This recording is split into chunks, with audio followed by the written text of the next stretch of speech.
ابھی خبر یہ ہے کہ chief of defence forces field marshal Asim Munir نے تہران میں ایرانی صدر سمیت اہم رہنماؤں سے ملاقاتیں کی۔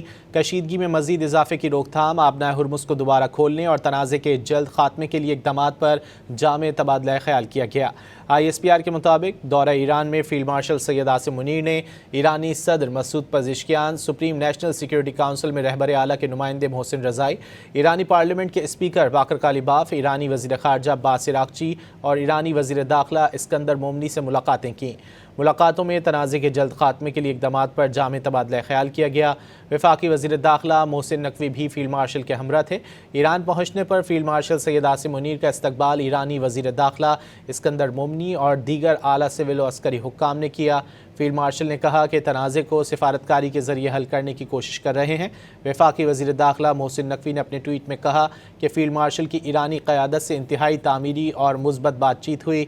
ہم پر امید ہیں کہ مذاکرات اور بات چیت کا سلسلہ خطے میں پائیدار امن کے لیے راستہ ہموار کرے گا۔